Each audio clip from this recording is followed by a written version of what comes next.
Hi there, and welcome to Creatrix, a 5-day virtual retreat for conscious business owners, where together we're shifting paradigms and forging pathways for world revolution through the power of conscious business.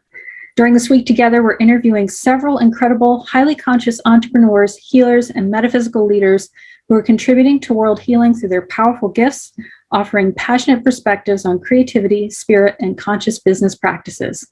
I'm your host for this event, Theresa Pridemore, owner of Sovereign Spirit, and I'm delighted to introduce you to our next speaker, Molly Mandelberg. Hi, Molly. Hi. It's so great to have you here. Thank you for offering your wisdom at this event. Molly is the founder of Wild Hearts Rise Up, creator of Magnetic Influencer Collective, and also the writer and illustrator of the Wild Hearts Rise Up Oracle deck. She's the host of both Tactical Magic podcast and Reveal the Game of Life podcast, and she's a best-selling author. After spending years mastering content creation and online marketing, Molly finds her bliss in bridging the worlds of heart-centered healing and transformation with the practical business strategies of leveraging a message into a global movement.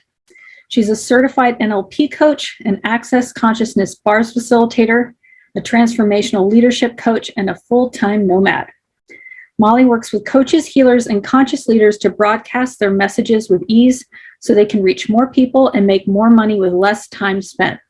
She travels the world full-time and runs her 6-figure business out of her self-converted Sprinter van tiny home. Molly loves helping her clients to systematize their work and master the magnetics of marketing so they can experience more freedom and make an even bigger difference. And we're going to discuss today the energetics of marketing. So, Molly, what do you mean when you talk about the energetics of marketing? Yeah. So first off, thank you for having me here. I love the topic of this summit. And I think whoever is out there listening or watching these interviews and talks, you're on an amazing path. Just the fact that you showed up to a summit like this. Wow. I think that's amazing. But yeah, I think a lot of us who are conscious or spiritually minded or heart-centered often find the word marketing to be kind of yucky. We sort of don't like the idea of selling ourselves or the whole concept of promotion because we've seen it through our lifetimes as something that's not usually done with integrity, that's not usually done from a place of alignment or authenticity.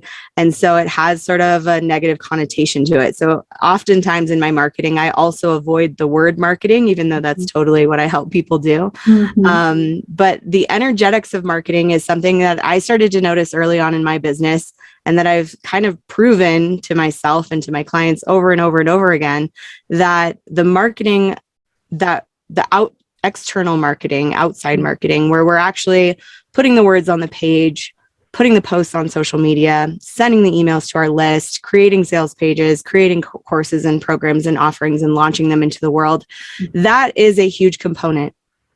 Equally as huge, if not larger, is the energetic side of that. And by that, I mean, how are we aligning with what we're asking for? How are we syncing ourselves up energetically to what we say we want to receive? If you want to have a 6-figure launch, or you want to make $10,000 a month, or you want to have 5 new clients in the next few weeks, whatever that thing is you're asking for, how can you energetically sync up to being the person who has that now? And what's true is, we've collected a lot of programming from this reality, from our parents, from society, from our friends, our well-meaning communities that maybe are not actually fundamentally absolutely true, and that can't be true for the person we're asking to become or we're hoping to step into.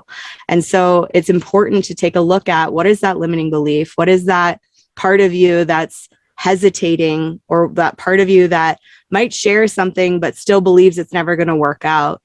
And if we look at that and we unpack it and reprogram it or replace it lovingly with something more empowering or more magnetic energetically, that everything we create marketing wise is going to take flight so much more easily. Everything we put out there is going to gain momentum and traction in a way that it just didn't before. And so the energetics of marketing, the way I talk about it, is doing both of those things simultaneously, looking at the energetic side of it. What is that hesitation? Where are you stopping yourself? Where do you not quite yet believe that what you're asking for is possible? And how can we start to, through practice, through unpacking it, and also through repetition sometimes, inlay that new thought, that new program, that new belief system, so that everything you create can actually work and actually attract the people you want to be working with, allow them to get the support they really truly need, and allow everybody to have some sort of expansive gain from the process. So win-win-win situations. Right. Healing that negative relationship, that negative view of marketing that we might have, so that we can be more potent and be willing to be visible, right? And actually, like you say, you know, there's the energetic alignment of going for what it is you want in life. And then there's that practical aspect, and it's hard to do the practical work and be happy about it and be consistent with it if your energetics aren't aligned either. Yeah, absolutely. And there's so many reasons why the energy might not be aligned. It might not be that you are wrong and bad for not having some practice that works for you. It might be that life has thrown some curveball. I just finally got COVID after 2.5 years of the whatever situation we've been in. And the fatigue that came along with it for a few weeks after, I have never been in a state where I felt that incapable of being productive. And I had to just pause. And that pause that I just had to give myself permission to be in was unplanned, unexpected, and there could be no more than I could give in those moments. So it could be something like that, or, you know, the grief after losing someone, or the heartbreak after a relationship ending, or a pet dying, or, you know, there are so many things that life throws at us that are going to impact our energetics in some way, our energy. And it's not something that you're not doing or that you're wrong for most of the time. It's something that happens that we then have to realign afterwards. So, I don't want to overuse the word mindset. I know that that's a really catchy phrase these days, but there's so much we can do to harness the amazing potential of our minds to support what we're doing in our marketing, to support what we're creating in our businesses. And I have found in my own life, and I have found over and over again with the clients that I work with, that that part has to be addressed and paid attention to for us to get where we're going with as much ease as possible. I appreciate that you bring up the curveballs life can throw. I had a Kundalini awakening at the beginning, right before COVID started, and it took me out for almost 2 years. I did a little bit of work, but there wasn't much I could do. I was non-functioning quite a lot of the time, and it's just I went quiet. You know, it wasn't like me to go completely quiet. So I definitely understand that sometimes it is, you know, you just can't control the circumstances. It's just like that. And then there are times when we have the energy and the drive and the momentum, and something is in the way, right? And addressing the energetics and mindset can really be a powerful way of healing our relationship to our marketing. Yeah, totally.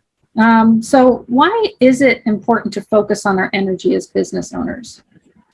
I mean, I think just using the word business, we sort of have a picture in our minds of what that means. That means there's like tasks getting done, there's to-do lists, there's projects that need finishing, there's deadlines, there's all this very left side logical stuff to it.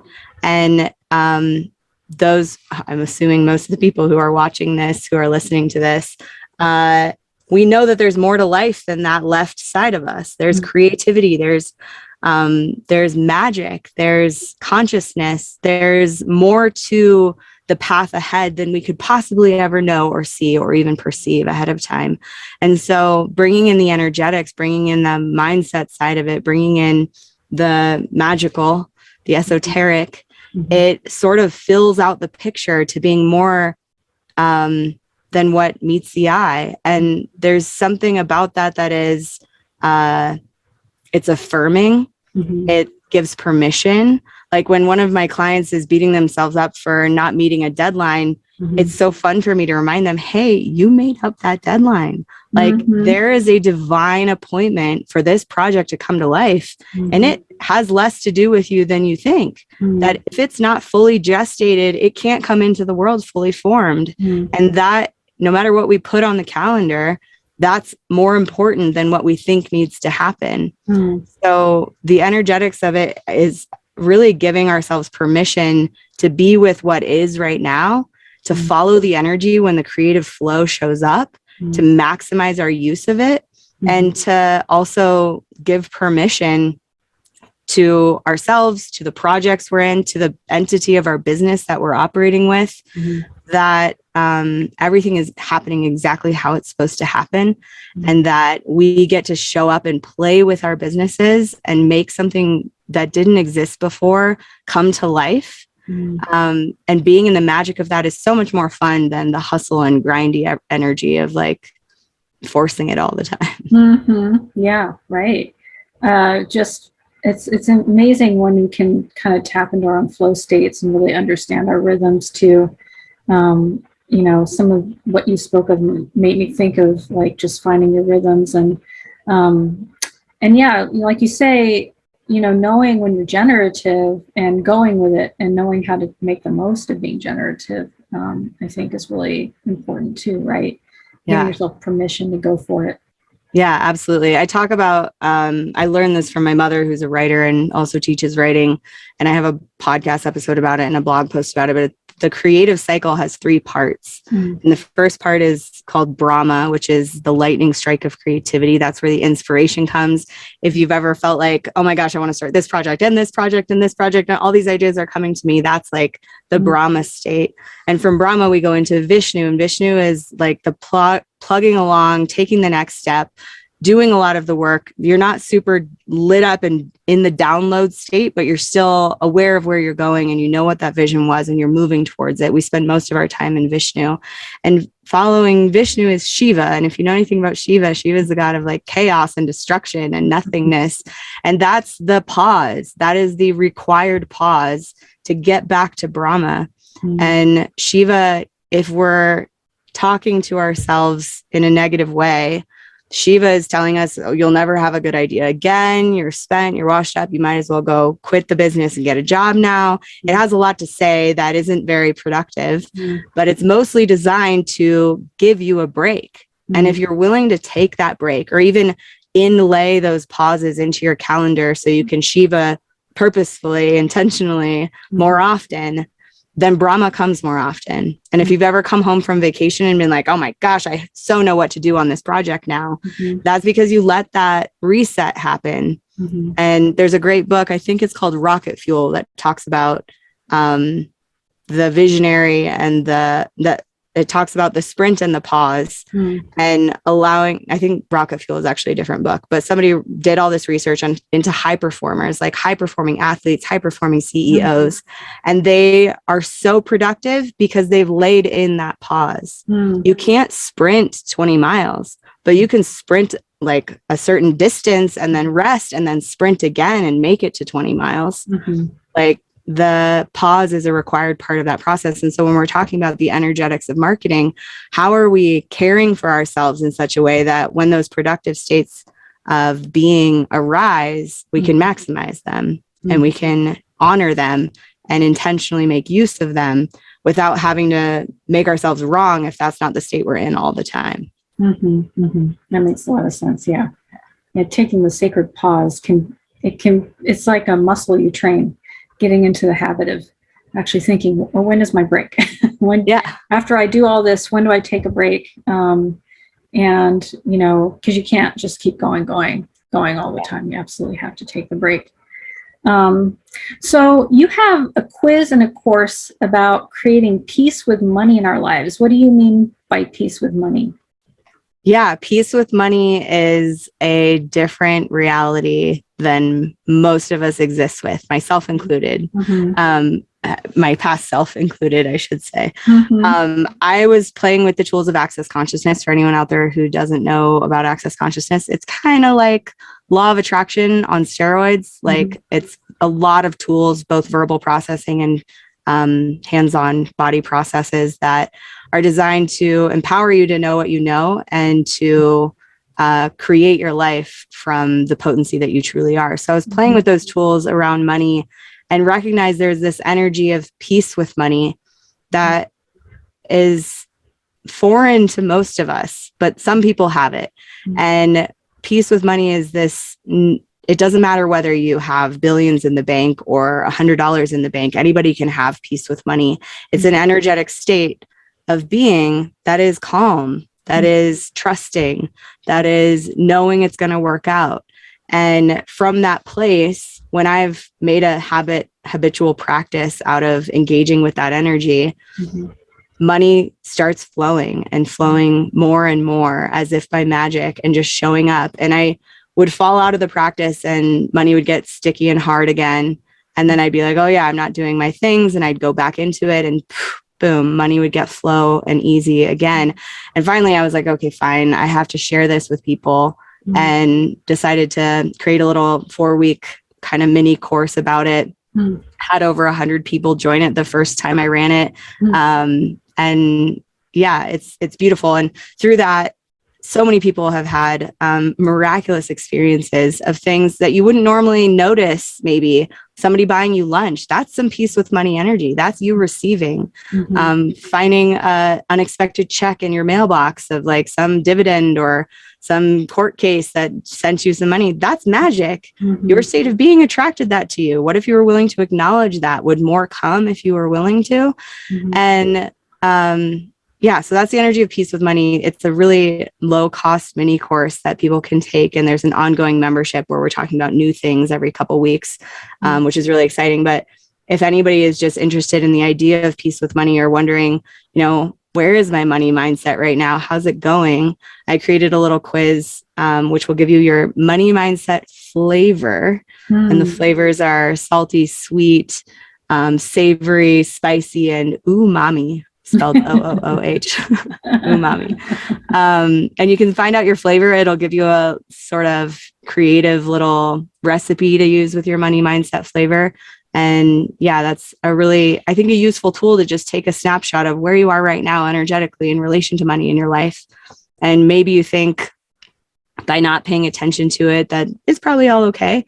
Some of that, it's all okay. Energy is your trusting of the universe, trusting yourself to be supported. And some of it might be the ostrich head in the sand situation of, if I just don't look at it, then I don't know what's going on. And then I feel better. I've found that money really loves attention and awareness. And the more we can give our money that attention and awareness, the more it will come and play with us and be more fun in our lives than it is right now. So yeah, that's the vibe of peace with money and some fun ways to interact with it. No, it's great. Yeah, I find there's a sacredness to being willing to go through your books.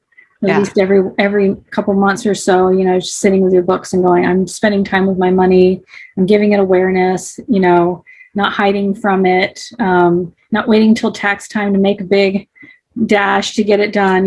I think I love the concept of having peace with money and creating that relationship with money where no matter what the state is, state of your money picture, you actually can make peace with it versus just being in blind acceptance. I don't even think of it as blind faith. You can be very intentional about how you're going to deal with debt and things like that. When you're in that state of peace, you don't get the anxiety about like, I don't have options or I can't find a way through this. You go, well, what are my options? And you are more open-minded to solutions too when you're in that state of peace, I think. Totally. Yeah. And it starts to bring up what your beliefs really are around money too. Whether, your parents had an easy relationship with it or a hard relationship with it, it could have embedded itself in you in some way. And taking a look at that is where you first get to start choosing how you want to actually be with money. And yeah, it's a relationship. It's like either your best friend who you want to say hi to or somebody you're resentful of and annoyed with and, wishing you didn't have to deal with them. And if you were walking into a party and somebody was treating you like that, you probably wouldn't want to stay very long, which makes sense. Yeah, right. Yeah. What do you think the relationship between having peace with money and the energetics of marketing might be? I mean, they're totally synonymous. I think they're both things that we look at as this tangible, physical reality thing that really have an an energetic quality to them. And when we acknowledge that and address it and dig into it, everything gets easier. Everything gets more into that flow state. All the marketing can come to life in a more like pleasure-filled way instead of a struggle. And money can arise in your life without you feeling like you have to work hard to do it or figure it out to make it happen all the time. So there, it's basically the same magic we're using in two realms. One is showcasing your business. The other is allowing money to come into your life. Where are you at energetically with those two things happening? And if you're willing to look at that aspect of the energy of who you're being with it, of what you believe about it, of what you'd rather have be true about it, then suddenly you have the capacity to choose, to change, to create something new as your reality with those two things. And marketing, of course, is one of the conduits by which money can come into our lives. And you want to have a relationship with that, which isn't necessarily about striving, because that can mess with your energetics when you're going to marketing, trying to be authentic and clear in your energy. Yeah, no. And I talk about that all the time. And I have a program called Magic, which is the nickname for Magnetic Influencer Collective.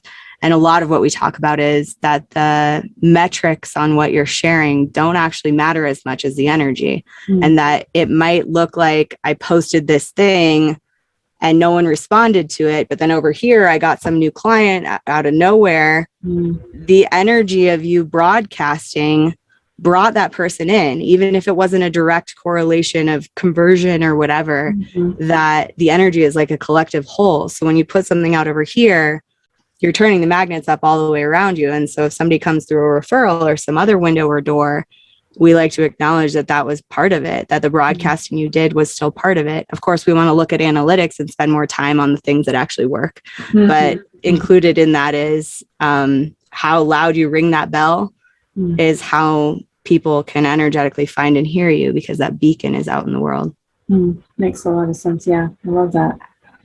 So as a business owner who teaches other businesses about marketing and growing their reach, what are some of the most important ways to grow and nurture our audiences? Yes. So one of my sort of passions is email marketing, which sounds so funny. I love email marketing. I do too. I mean, I am a writer to my core, so having a place to write beautiful things is definitely important to me. But there's a lot of people out there who are avoiding their email list, who don't think it's important, who don't like getting emails in their inbox, so they don't want to do it. They probably aren't on very fun people's lists.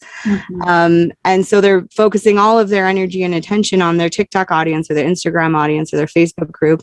And that is amazing. The only problem with that is if your account gets hacked or you accidentally cross an invisible boundary or they're just having a wonky tech day, your following can get taken. Your account can get crashed or whatever, shadow banned or whatever. And you don't have any control over that. It's not a service you're paying for. They have no real vested interest in fixing that for you. And it can be devastating. But the email marketing, when you're building an email list of your most loyal fans and potential clients and audience, your soulmate clients, that is not something that can be taken for you. That's a safe place for you to continue cultivating that audience. Not only that, it's a huge opportunity to get someone out of the noise of whatever feed they found you in and into this container where you're building a personal connection with them, where there's actually an opportunity to deliver some really juicy stuff that maybe you don't share on your other platforms. And that builds that know, like, and trust factor. That makes it easier for them to say yes to whatever you're offering next. And there are such generous, heart-centered ways to do that. I like to think of it as this energetic bank account that you've got with your people. Some people have an email list and they only email them to invite them to stuff. Hey, I got a workshop. Hey, I'm selling my program. Hey, come join me for this, buy this, click this, come here. And that's kind of, I don't like being on lists that are just asking me for something all the time. I want to be on lists that are contributing to my life, or I'm going to unsubscribe. So what I teach my clients to do is create what we call a nurture sequence. And the nurture sequence, sometimes it could invite them to something once in a while, but it's also evergreen content that's simply delivering value, that's building a connection, that's educating them on why this work is important that you do, that's witnessing them and what you know is probably true about them, giving them support, giving them insights. And so that when they're ready to take that leap to getting support, you're still in the top of mind. They still remember you because you've just been in their inbox laying some magic on them. And so that energetic bank account, when we make a contribution, we send an email that is a value add. And we're not asking for anything. We're making deposits into that energetic bank account. As soon as we ask them to click or to buy or to register or whatever, we're making a withdrawal. And so I have a huge nurture sequence for my email list that's probably way too long. It's years long at this point. That's all value adds. And so I know when I go to market my programs, I first off do it on a day that's not that day. So I'm never double emailing someone because that feels like a lot. But I know that I can just send a sales email. I can just send an invitation email because wherever they are on my list, they've recently gotten something of value from me. And so that just feels really good knowing that I'm making a contribution. And the beauty of how you set that up is I sit down and write 6 or 8 emails and don't think about it for 3 or 4 months. So it's not something you have to worry about all the time if you set up the system in advance. And that's, again, something you can do with an autoresponder email marketing platform that you can also add value in a scheduled way like that with social media, but it's not quite the same thing. It's a powerful tool, the nurture sequence. I actually have that because of you and because you inspired me to do that. And I really love having that. I'm sure, it definitely, I think it does add a lot of value. And I agree with you that writing messaging that is contributing in some way to someone's life, you can also do that pretty regularly, I think helps a lot. And then, like you say, when you do make the ask, that you have developed a kind of relationship with your audience before you went and sold something to them. I think it does make a huge, huge difference. It does. And it's a long game. I did the math a few years ago and recognized that the majority of people, no matter how they got to my list, whether it was a workshop or a speaking gig or one of my free gifts or my quiz, once they were on my list, it was usually 3 to 6 months of them receiving those nurture emails before they finally got on the phone and bought a package or bought a program. Wow. And I'm willing to play that long game. I mean, if it's the difference between getting to support someone or them never really falling in love with me and finding their way to working with me, I would rather put the piece in place, Right. Yeah, that makes a lot of sense. It does. I think in all things in business, you have to be willing to play the long game. Yeah. It's just kind of the way it is. There's sometimes there are quick wins, they happen. But, the things that last, the things that keep your business going are the things that you actually consistently put time and energy into over maybe sometimes years, Yeah. And you never know. You can be writing messaging for a year before someone takes action on one of your offerings because it takes that long sometimes for people to really get to know, like, and trust you. Yeah. Yeah. And it takes that much writing sometimes to really get clear on what it is you're trying to say and who you're saying it to and how that means the most to them. Yeah. That's a good point. That's a really good point. So we're talking a lot about creativity in this event. What is your take on the creative process? Yes. So I mentioned that creative cycle of Brahma, Vishnu, Shiva and honoring that as much as possible. The creative process for me, as with most things in my life, is a practice, daily practice. So I write before I get out of bed in the morning. I write before I turn the light out in bed at night. That is many things to me. It's my gratitude practice. It's my emotional processing. It's my brain dump. And it's also, I think of it sort of like going back to the sprinting race metaphor. The people who go and sprint in the Olympics, that's not the only time they go running. They spend time jogging. They spend time practicing. They spend time building those muscles so they can go fast when it's time to. Mm-hmm. And that daily writing practice for me, in addition to being all the emotional and energetic things it is for me, is my way of sort of priming the pump. So when I sit down to write an email or I sit down to write a social media post, none of my brain stuff is in the way. I've already dumped it on the page. My dreams from last night have been somewhere. My to-do list is already written down. I have none of that stuff gunking up the inner workings of my mind. And I've already been writing today. So getting over that hump into the creative zone is like more of a downhill slide than a hike up. Mm-hmm. And so my daily practice of that makes it so much easier. Also, having creative output that is not for an objective is really important to me. I, in the last year, have gotten really into making tie-dye. I am definitely a hippie who lives in a van and goes to jam band shows. But yeah, having creative things. I paint, I make art, I make things out of string. I love doing embroidery, and having that creative outlet that is I often sell my art and sell my tie-dye, but it's not for that. I'm not making something being like, this is what people will buy. I'm making something to be like, what's this going to look like? What colors can I add to it? How much fun can I have? Like figuring out how this piece of machinery will work.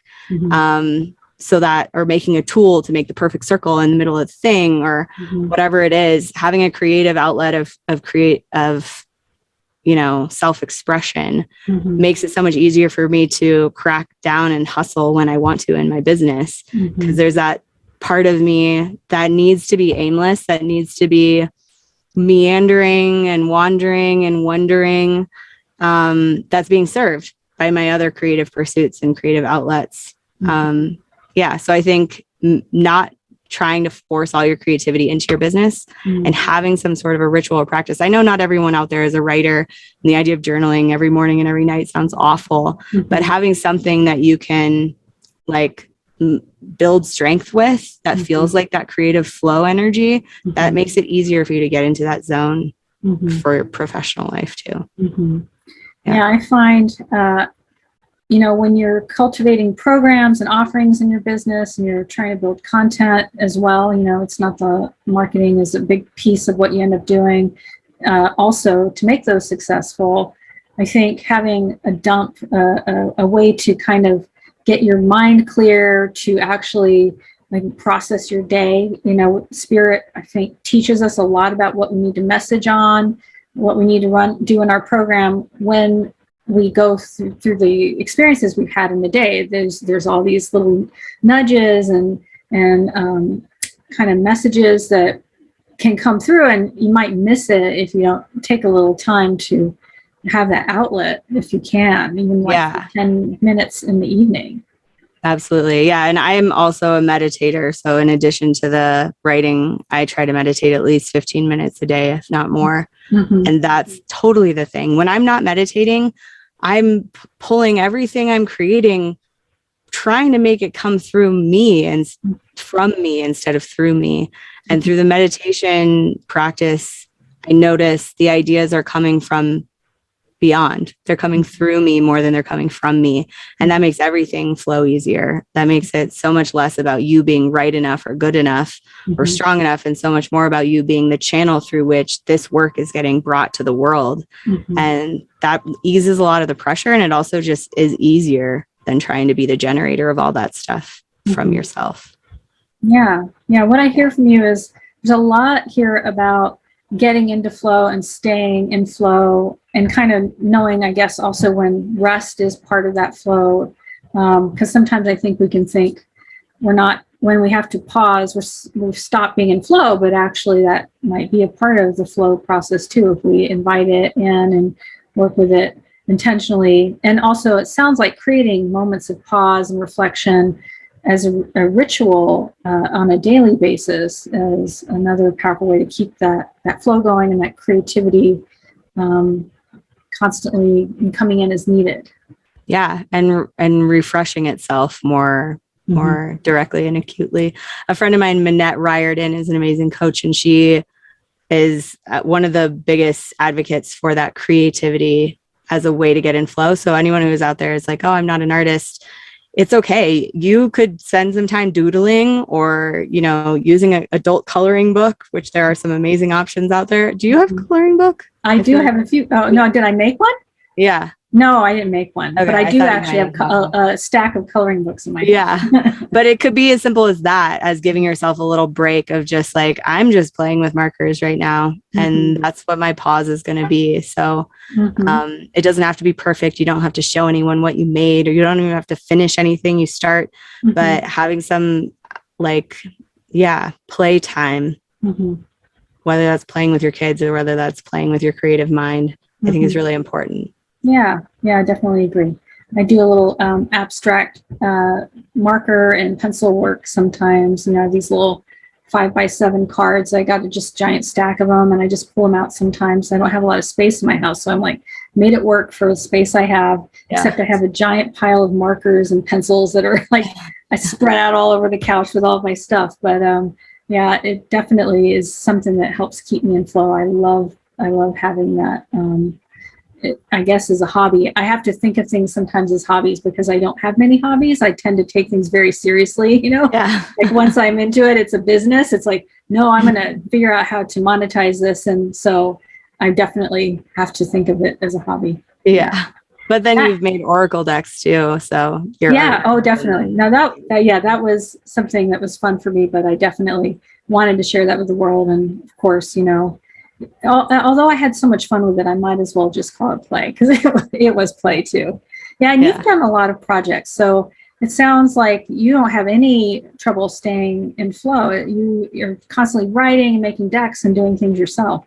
Yeah, I am. I will say boldly, I am a highly productive person, and that's, I think, I mean, whoever knows, whatever reasons, I'm a generator by human design, but I just like making things. I get joy from having something in my head and then seeing it in my hands. And so when I have an idea that keeps tapping on me on the shoulder and says, what about that? What about that? What you could make that? I'm like, okay. I'm just going to follow through with it and make it. And it's pleasurable to me. It's pleasurable to me also when I start a project and find a roadblock where I'm like, ooh, I have no idea how to do that. And I'll let it sit. And my subconscious mind will come up with an answer. And that's really fun for me too, to think I have no idea how these pieces are going to go together or what it's supposed to look like. Right now, I'm talking to you from my Sprinter van that I completely myself, almost entirely myself, turned into a tiny home.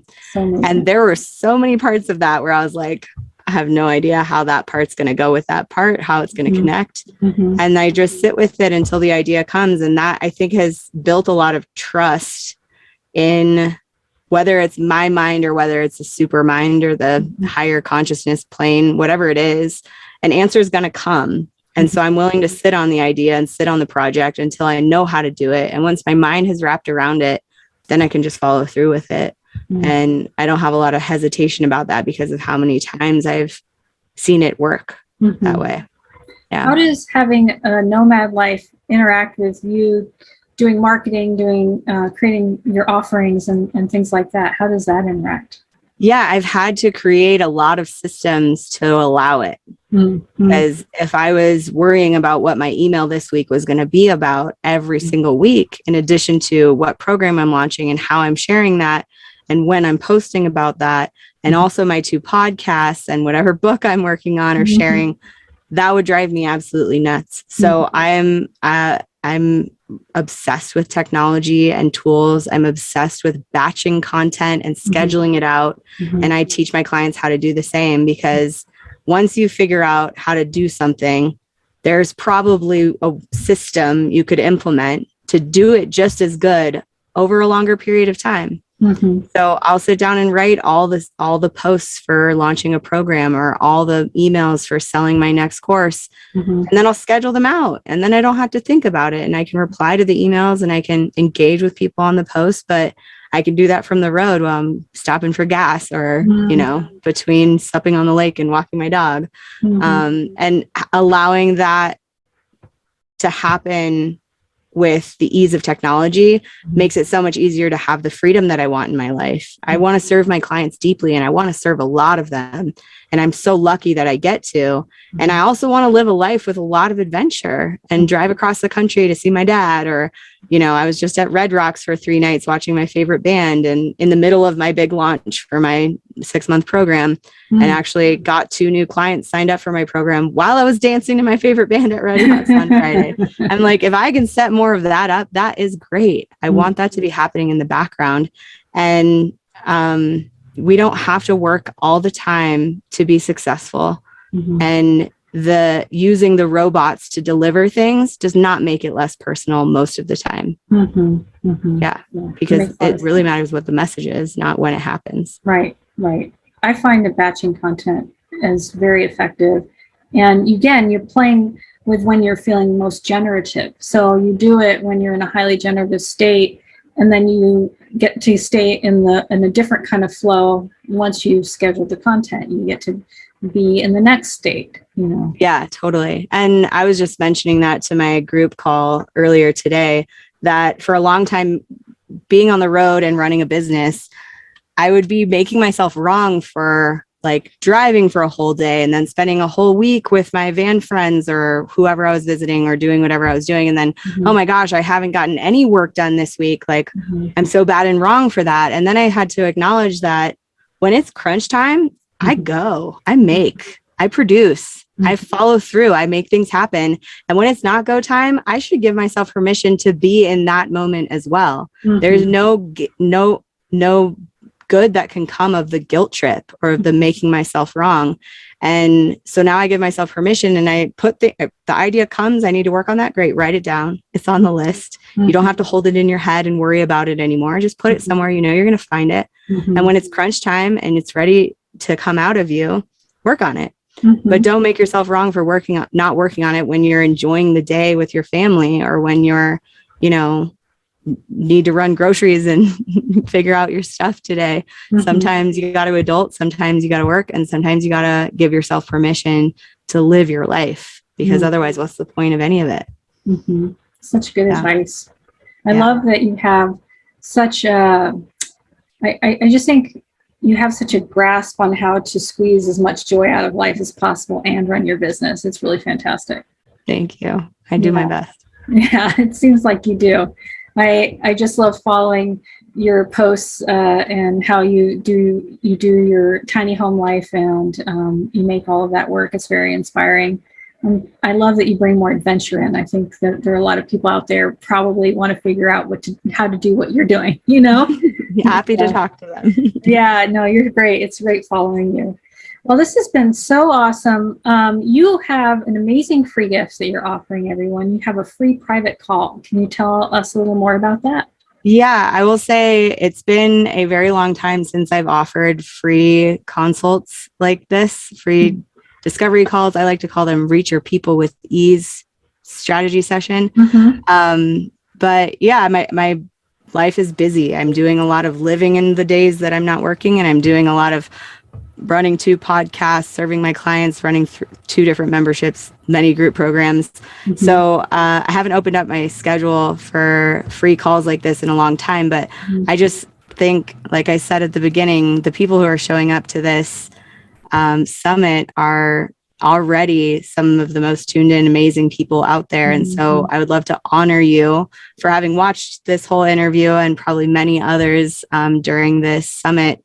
If you'd like to hop on the phone with me, if you're a business owner, if you already serve clients, I don't tend to work with people who are just starting out and really not sure who they work with yet. If you already have some one-on-one clients, you feel like you know who your people are, and you want to start looking at, how can I systemize this?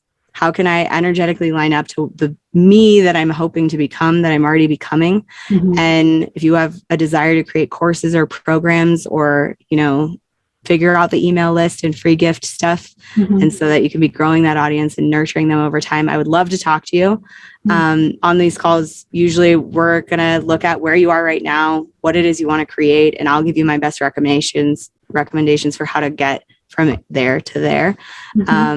And yeah, if you end up wanting to work with me, great. If you end up just wanting to have that 30 minutes of time to reset, I can not guarantee, but probably know you'll probably get some good recommendations out of it. And I tend to have a grounding / steam engine presence to me. So hopefully you'll feel inspired by the end of the call. You can go to wildheartsriseup.com/strategy if you want to book that. Awesome. Great. And we'll have the link below the video as well. Awesome. All right. Thank you so much, Molly. It's been fantastic. And your offer is so generous. I appreciate it so much. I'm sure you just provide so much value in the time I've had with you in the past. So I just know that people will get a lot out of that time. So awesome. I'm very grateful to you. Yeah. Yeah. Thank you so much for having me. I'm really grateful to get to be here. And thank you everyone out there for watching and listening. Yeah, thank you. I agree. Thank you, all of you, for being here and being present for this experience and for taking in this wisdom. And really, I think once you apply these ideas within your business, it's going to help it take off. So I really hope that you take it to heart. If you are already doing these things, great. I'm sure you're seeing a lot of success with them because they are really powerful tools. So thanks, Molly. Thanks, everyone. And I'd love to stay connected with you. If you want to touch base with us, there's a Facebook group that I run called Soul Leaders and Visible Visionaries. And if you come and say hi to us there, let us know what you're up to in your business and how you're using these tools in your business. We'd love to hear from you. All right, everyone. Thanks for being a part of this. And I hope that you have the most beautiful rest of your day. Bye-bye.